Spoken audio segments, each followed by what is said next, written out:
Nah, pagi ini saya akan lanjutkan kembali seperti janji saya kemarin, lanjutan daripada firman Allah yang saya sampaikan ajarkan kemarin. Ini sesi yang keduanya, saudara ya.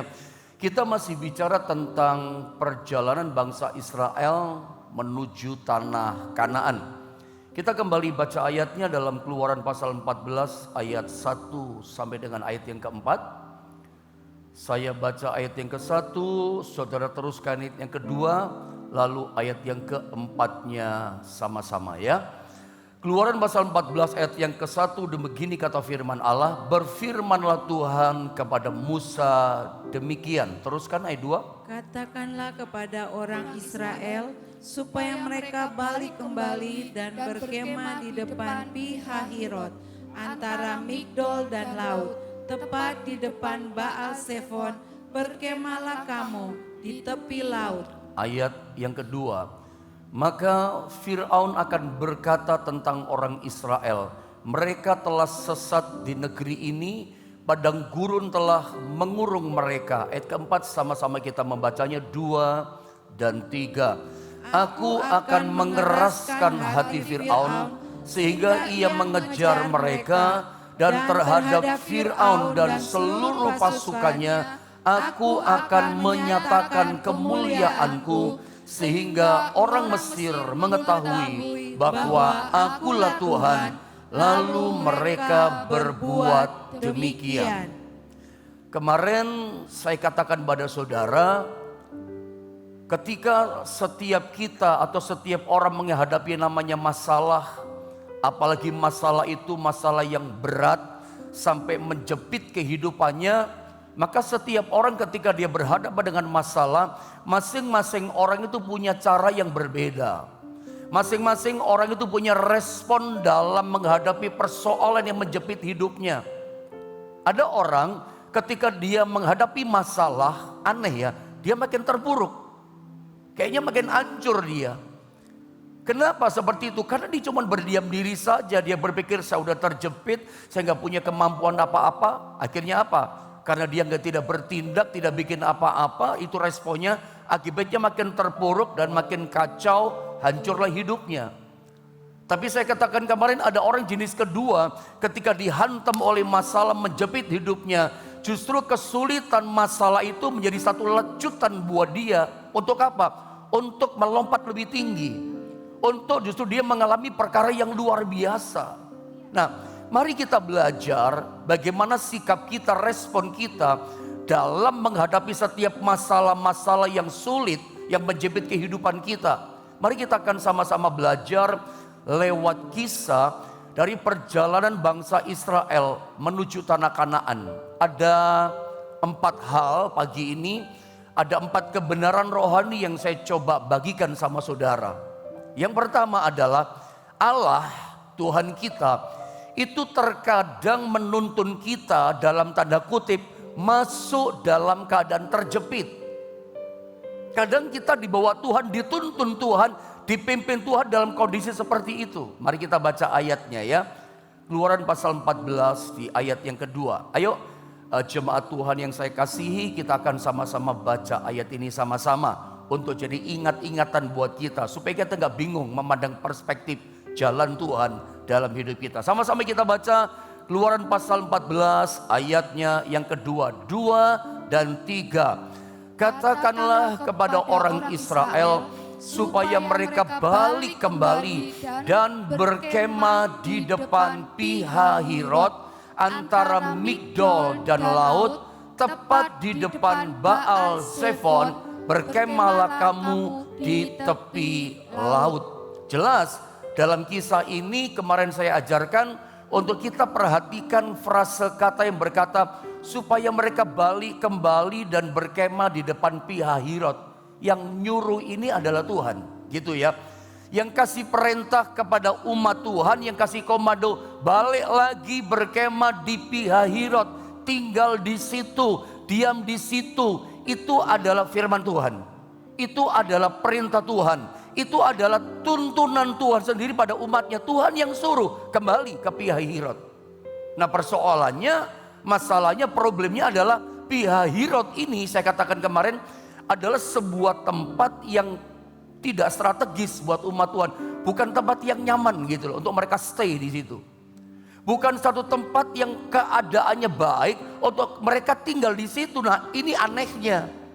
Makanya kita ini kalau tidak mengerti perspektif cara Tuhan menuntun hidup kita, bagaimana cara kerja Tuhan menolong kita, maka kita akan menjadi orang yang kebingungan.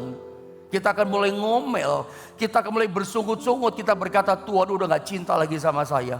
Kok Tuhan bikin masalah ini sama saya? Mari kita belajar bahwa ternyata yang menyuruh Tuhan mereka diam di Pi-hahiroth itu Tuhan sendiri. Yang dalam tanda kutip mereka akan terpojok di situ. Mereka akan terjepit di situ, tidak bisa bikin apa-apa. Maju nggak bisa, ada laut Tobruk. Kanan kiri pun nggak bisa kemana-mana, padang gurun dan gunung-gunung. Apalagi mau ke belakang, nggak bisa. Sebab di belakang itu ada Fir'aun dan tentara-tentara Mesir yang sementara bergerak semakin dekat mengejar ini umat Israel. Nah, catatan pentingnya adalah apa yang terjadi kalau Fir'aun dan laskar tentara prajuritnya semakin dekat bergerak mendekati umat Israel, umat Allah yang tinggal ada di Pi-hahiroth. Pi-hahiroth keadaannya adalah mereka terjepit, tidak bisa bikin apa-apa. Mereka akan berbahaya. Begitu Fir'aun dekat sama mereka, maka Mesir dan Fir'aun akan begitu sangat mudah untuk membunuh, membinasakan yang namanya umat Tuhan. Ingat baik-baik, kumpulan 2 atau 3 juta lebih bangsa Israel yang ada di Pi-hahiroth yang baru saja keluar dari tanah Mesir. Ini kumpulan para budak, para pekerja budak rodi. Bukan kumpulan prajurit yang biasa pegang pedang, yang biasa pegang panah. Mereka biasa pegang cangkul, mereka biasa pegang sabit, mereka biasa pegang alat-alat untuk bekerja, nggak biasa pegang pedang. Mereka bukan orang perang gitu loh. Nah, sementara prajurit Fir'aun sudah makin dekat. Catatan pentingnya di sini adalah kenapa Tuhan membawa umat Israel justru dituntunnya, dibawanya dalam kondisi terjepit. Jadi kalau pagi ini ada di antara saudara mengalami kondisi hidupmu seperti umat Allah, umat pilihannya, Tuhan yang bawa mereka dalam kondisi yang susah ini. Mereka gak ada jalan loh, maju gak bisa, kanan kiri gak bisa, mundur pun apalagi gak bisa, tidak ada jalan. Adakah di antara saudara yang pagi ini memang sedang menghadapi masalah yang seperti ini modelnya? Anda terjepit, Anda tidak berdaya gitu loh. Memang sama sekali tidak ada jalan buat hidupmu. Udah ikhtiar Pak, tapi gak ada jalan. Udah rasanya, udah gak ada harapan gitu. Sebetulnya itulah keadaan bangsa Israel, gak bisa kemana-mana. Dan saya mau sampaikan sama saudara, kadangkala dalam tanda petik ya, Tuhan bawa kita masuk dalam kondisi seperti ini. Anda mau contoh, mau bukti? Mari saya tunjukkan di perjanjian baru. Dalam Injil Matius pasal yang keempat saudara ya. Di ayat yang ke-1, saya baca saja ya, perhatikan ayat ini baik-baik. Dikatakan begini, maka Yesus dibawa oleh Roh, itulah Roh Kudus, R huruf besar, ke padang gurun. Untuk apa? Untuk dicobai iblis. Ini menarik loh. 2000 tahun yang lalu ketika Allah menjadi manusia, menjadi daging dalam pribadi Yesus. Lihat, Yesus saja itu dikatakan setelah dia dibaptis air, dia dibawa oleh Roh Kudus. Dia dituntun oleh Roh Kudus kemana? Ke padang gurun. Untuk apa? Untuk dicobai. Dan kita sama-sama mengerti, kita sama-sama tahu ketika Alkitab menuliskan berbicara padang gurun selalu bicara pencobaan, iya kan? Padang gurun bicara penderitaan, padang gurun bicara kesulitan dalam hidup kita. Aneh, biasanya Roh Kudus membawa kita kepada kemenangan. Roh Kudus biasanya membawa kita dalam kehidupan yang penuh sukacita. Tetapi dalam ayat ini Roh Kudus membawa Yesus ke padang gurun. Untuk apa? Dicobai. Ini ayatnya, ini firmannya, ini pesannya buat kita pagi ini. supaya kita ngerti jalannya Tuhan, supaya kita ngerti rencananya Tuhan. Anda tidak kebingungan ketika Anda ikuti jalan Tuhan. Gak ada yang ngomel, gak ada yang siak. Ini jalan Tuhan atau bukan? Ini jangan-jangan dan segala macam pikiran kita. Jangan berpikir, dan memang banyak orang berpikir. Saya ulang sekali lagi, banyak orang Kristen yang sudah percaya pada Tuhan begitu lama, itu punya pikiran begini, kalau ikut Tuhan jalannya itu enak. Kalau ikut Tuhan, oh semuanya akan tuntas dan beres, gak ada masalah. Banyak orang berpikir kalau ikut Tuhan jalannya jalan tol bebas hambatan. Semuanya jadi mudah, semuanya jadi lebih enak. Siapa yang bilang? Alkitab firman Allah, saya pastikan tidak ada satu ayat pun yang mengatakan semuanya jadi mudah, semuanya tidak ada hambatan dan bebas hambatan. Nggak ada. Yang Tuhan janjikan, sekalipun kita hadapi masalah, yang Tuhan katakan sekalipun kita menghadapi penderitaan yang menjepit kehidupan kita, Tuhan tidak pernah tinggalkan kita. Dia tetap sebagai Immanuel yang menyertai kita dan selalu memberikan jalan keluar yang luar biasa kepada kita. Itu ada di janjinya. Tidak ada kata kemudahan, tidak ada kata bebas hambatan. Itu cara berpikir yang sangat salah. Yesus saja, Allah yang menjadi manusia, mengalami itu kok. Roh Kudus yang biasanya membawa kepada kemenangan yang besar, dalam ayat ini membawa kepada gurun untuk dicobai. Tetapi saya ingin mau katakan sama saudara, Anda jangan pernah bingung dan salah sangka mempertanyakan kesetiaan Tuhan. Ada banyak orang ketika dia mengalami terjepit, terpojok, tidak bisa bikin apa-apa, cuma nangis. Tidak ada jalan Pak, tidak ada orang bisa tolong Pak. Seringkali Anda berpikir gini, Tuhan udah gak cinta sama saya. Orang mulai punya prasangka Tuhan mau hancurkan hidup saya. Tunggu dulu. Meskipun kadangkala dalam tanda kutip Tuhan izinkan kita mengalami masalah yang sulit, yang menjepit kehidupan kita. Dengar baik, Tuhan izinkan memimpin kita, menuntun kita. Ada situasi masa-masa dibawa dalam kondisi yang seperti ini. Dengarkan baik-baik, itu bukan dalam rangka Tuhan gak cinta sama saudara. Ada kalanya namanya orang percaya memang sengaja dibawa Tuhan dalam kondisi terjepit. Itu yang Anda mesti paham. Tertutup jalan kita. Saya ulang, gak selalu ikut Tuhan jalannya lancar, gak selalu tanpa bebas hambatan, gak begitu. Kadangkala memang sengaja gitu loh. Tuhan bawa kita dalam jalan yang mentok, tertutup, gak ada jalan. Tetapi ketika Tuhan tuntun kita, Tuhan izinkan kita seperti umat Israel di Pihahirot. Kalau ada di antara saudara mengalami Pihahirot pagi ini, dengarkan baik-baik. Itu terjadi, Tuhan bukan mau bikin hancur saudara. Anda salah berpikir, Anda salah konsep. Kalau Anda terjepit, Tuhan izinkan terjadi. Itu bukan dalam rangka Tuhan benci, gak suka, tinggalkan kita. Atau Tuhan mau bikin kacau, bikin semerawut, bikin hancur hidup kita. No. Tuhan tidak pernah bikin hancur hidup kita orang yang percaya kepadanya. Kalau kita baca dalam Yeremia, ayat hafalan buat kita, tidak ada salahnya kita baca ulang-ulang ini ayat. Supaya Anda makin yakin Tuhan gak pernah gitu loh punya rencana mau bikin hancur hidup kita. No, gak pernah. Ayo kita baca ayat inilah. Yeremia 29 ayat yang ke-11. 1, 2, dan 3. Sebab aku ini mengetahui rancangan-rancangan apa yang ada padaku mengenai kamu. Demikianlah firman Tuhan, yaitu rancangan damai sejahtera dan bukan rancangan kecelakaan, untuk memberikan kepadamu hari depan yang penuh harapan. Ayat ini penting loh buat kita. Sering kita baca, tapi tolong pahami dengan baik. Bahwa Tuhan gak pernah benci kita. Tuhan gak pernah punya rancangan yang bikin kecelakaan, hancurkan kita. Itu kan pandangan kita. Percayalah gini, di balik kondisi yang terjepit hidup kita, aduh sesek gak bisa bikin apa-apa kita. Terjepit saya Pak oleh masalah ini, tertutup Pak jalan hidup saya Pak. Dengar baik, di balik tertutupnya jalan hidupmu, di balik terjepitnya hidupmu oleh masalah, percaya di balik itu ternyata Tuhan punya rencana yang sangat besar. Di balik situasi hidup yang Anda nggak senang, siapa yang mau senang terjepit hidup ini? Di balik situasi hidup yang Anda nggak harapkan, yakin begini, Tuhan ternyata punya rencana yang hebat buat saudara gitu loh. Lihat ayat ini, rancangannya adalah damai sejahtera dan memberikan kepada kita, catat baik-baik, hari depan yang penuh dengan harapan. Bukan cuman hari depan ada harapan, penuh harapan. Hari depan yang sangat luar biasa, hari depan yang sangat penuh dengan berkat Tuhan, kata Alkitab.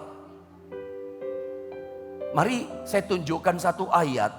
Di ayat yang tadi barusan kita baca, ayat yang keempat, bahwa ternyata di balik jalan yang tertutup, yang terjepit itu, di ayat ini dikatakan, di balik itu ada rencana Tuhan yang besar loh. Makanya Tuhan izinkan mereka, ayo kembali ke Pihahirot. Ternyata Tuhan punya rencana. Untuk apa? Menyatakan kuasanya yang besar. Untuk menyatakan bahwa dia adalah Tuhan yang hebat, yang kita percaya. Ayo sama-sama kita baca supaya ayat ini menguatkan iman kita. Engkau yang iman memulai runtuh, iman memulai hancur, saya berdoa dalam nama Yesus. Ketika ayat ini kita baca, bangkit lagi iman kita, menaklukkan raksasa masalah kita. Ayo sama-sama kita baca Keluaran pasal 14 ayat yang keempat, saudara ya. 1, 2, dan 3. Aku akan mengeraskan hati Fir'aun sehingga ia mengejar mereka, dan terhadap Fir'aun dan seluruh pasukannya aku akan menyatakan kemuliaanku, sehingga orang Mesir mengetahui bahwa akulah Tuhan. Lalu mereka berbuat demikian. Lihat ayat ini. Percayalah, segala sesuatu yang terjadi dalam hidup kita, tidak ada yang kebetulan. Yakinkah saudara, hidupmu, hidupku ada di tangannya Tuhan? Kita berada di tempat yang sangat tepat, di tangan Tuhan. Tidak ada yang kebetulan. Dan saya berani berkata, situasi hidupmu yang sedang kau alami hari ini, tidak ada yang kebetulan. Apalagi kalau ini pas, engkau berkata, inilah hidupku pendeta hari ini. Saya sedang terjepit, hopeless, nggak ada harapan. Percayakah engkau pagi dengan imanmu?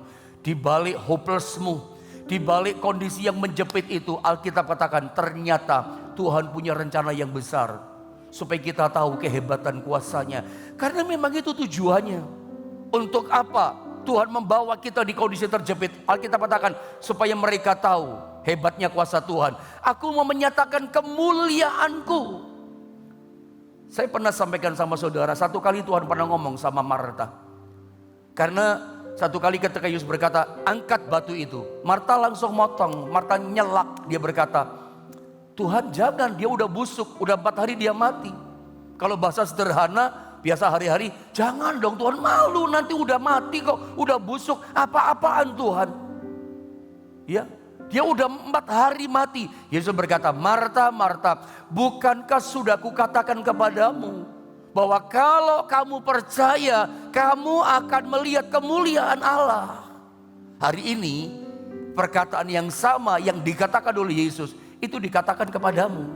Apakah kamu percaya?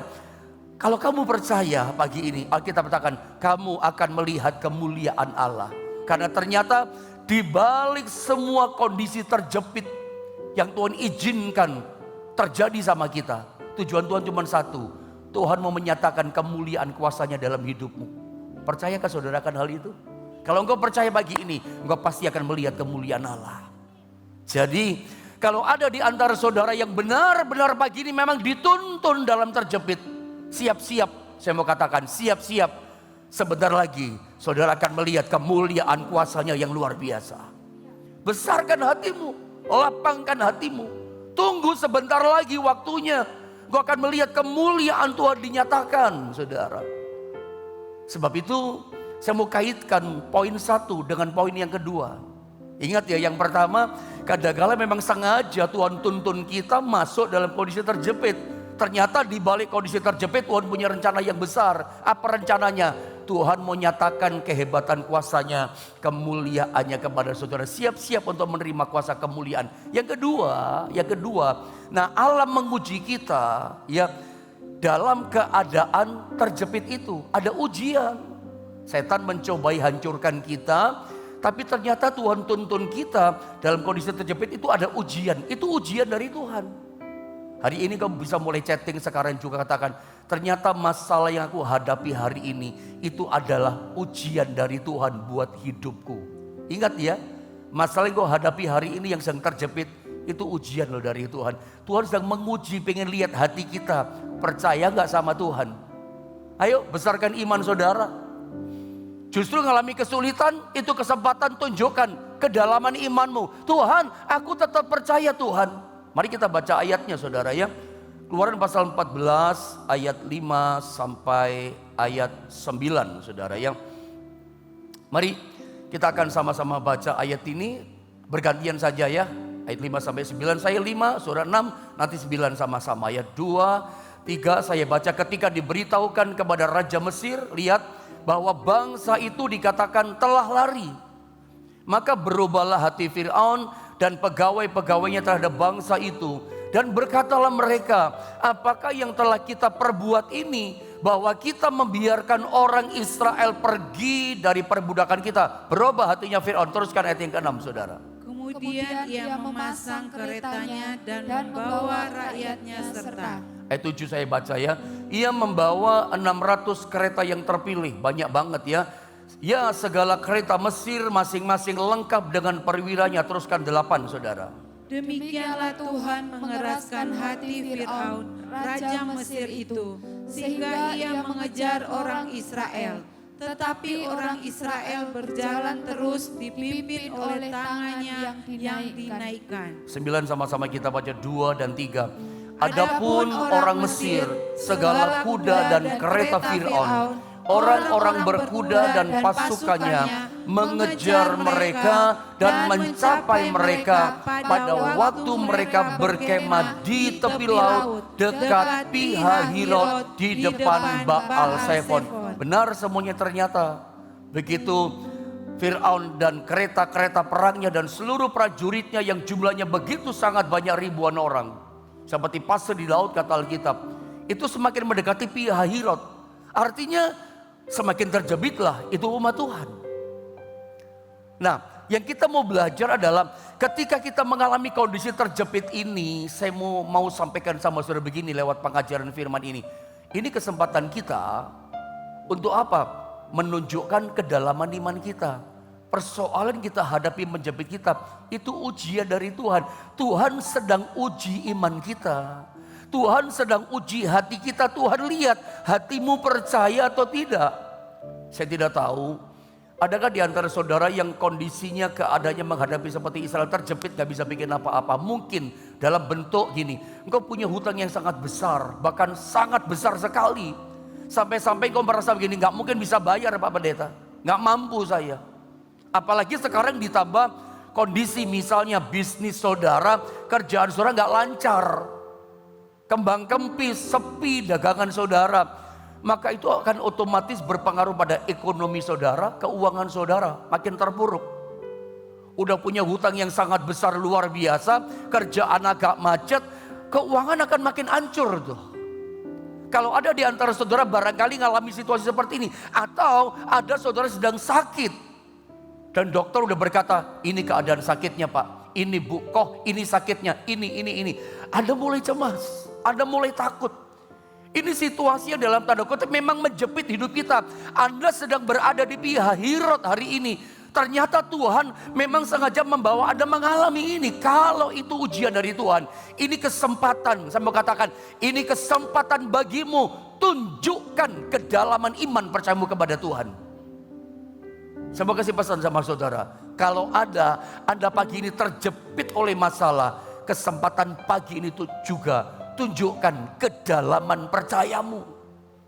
Tuhan tuh lihat hati loh. Ada mau bukti? Saya tunjukkan ayatnya. Bahwa setiap masalah Tuhan tuh lihat hati kita. Berpegang pada firman, tetap percaya pada dia. Atau percaya pada kata orang. Atau Anda lebih percaya pada problem masalah di hadapanmu. Ini kan masalahnya kan. Saya selalu bilang sama saudara, selalu saya ajarkan sama saudara. Kalau kita selalu bisa handle hati kita yang di dalam, tetap berpegang teguh pada janji Tuhan. Semua yang di luar kita, pasti kita bisa handle dan mengatasinya. Handle yang di dalam, tetap percaya.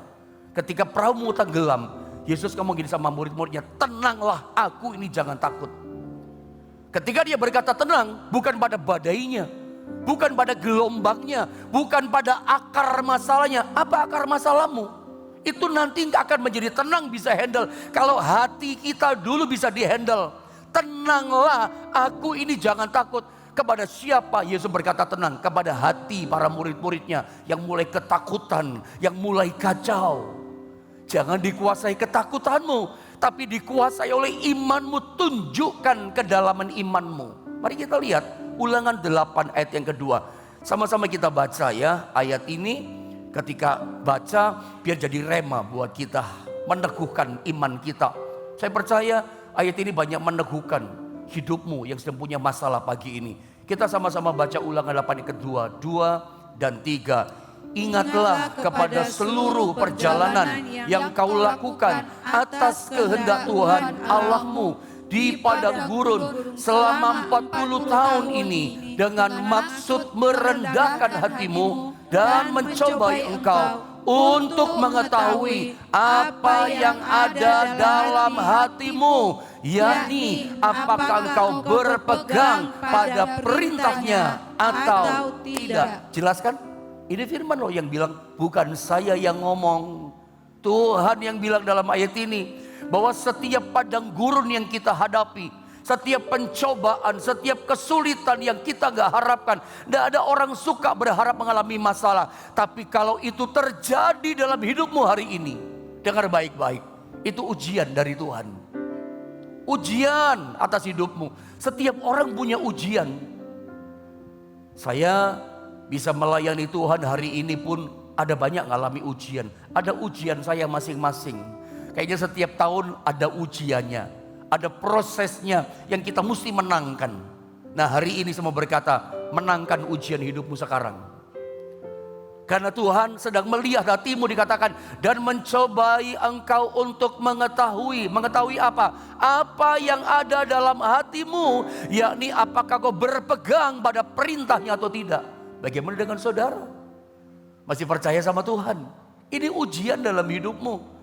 Ketika kau mengalami kesulitan, ternyata begini, Tuhan sedang melihat kedalaman hati saudara. Makanya saya tegaskan sekali lagi Bapak Ibu Saudara, ketika kau hadapi masalah, itu kesempatan emas bagimu. Untuk apa?